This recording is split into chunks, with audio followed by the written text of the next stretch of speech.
Bon, dans la Bible, la parole de la sagesse et la parole de la connaissance sont des dons spirituels distincts. Hein? Alors, écoutez d'abord pour ce qui est de la parole de la sagesse. Et Frère Branham, nous allons voir, Frère Branham dire que c'est le plus grand de tous les dons. Le plus grand de tous les dons spirituels. Et le plus petit de tous les dons, c'est de les parler en langue. Et que quand vous avez les dons, la première chose à chercher, c'est le don de la sagesse qui peut conduire l'opération de don. Alléluia. Et s'il n'y a pas le don de la sagesse, arrêtez d'abord cette histoire-là. La parole de la sagesse, c'est la capacité de parler avec sagesse. Nous sommes dans les dictionnaires bibliques. La parole de la sagesse, c'est la capacité de parler avec sagesse, de comprendre et d'appliquer les principes divins à des situations spécifiques.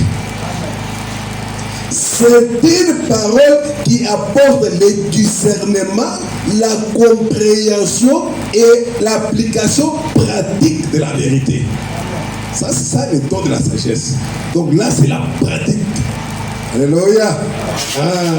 Comment faire les choses.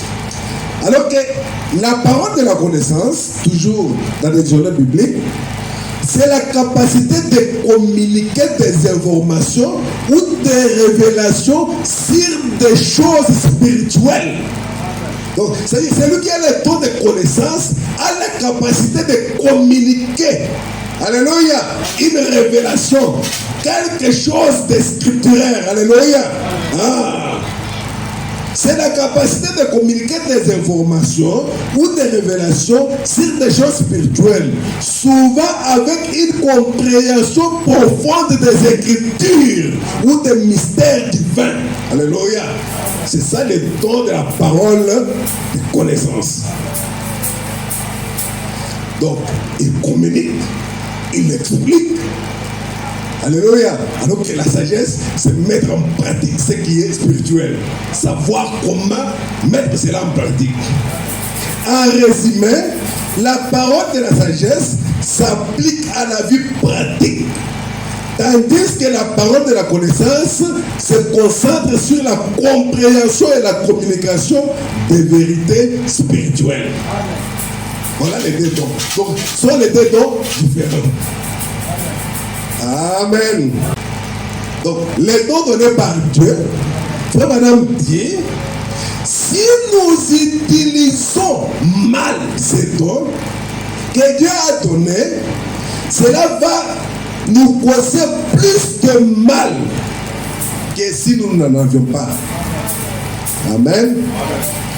L'autre soir, j'ai fait une déclaration. Frère Madame dit, j'ai fait une déclaration. Une certaine déclaration à la chair. En disant ceci, je préférerais voir l'amour fraternel exister dans l'église, même si nous n'avions pas un seul cas de guérison. Alléluia. Frère Madame dit, autant que les gens soient malades, et même qu'il y ait la communion. C'est une déclaration très forte. Même si nous n'avons aucun cas de guérison, je préférerais qu'il y ait l'amour fraternel parmi les frères. Si vous n'avez pas l'amour, pour qu'il accompagne cela, à quoi vous serviront les signes? À quoi va vous servir les miracles? À quoi va vous servir les prophéties si vous n'avez pas l'amour pour accompagner cela?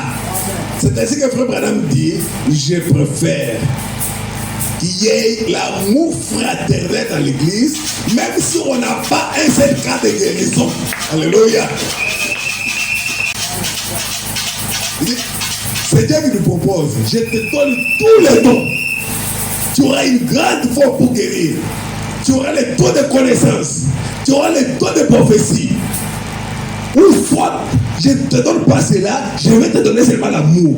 Tu choisis quoi? Frère Madame me dit, je dirais, oh Dieu, donne-moi l'amour.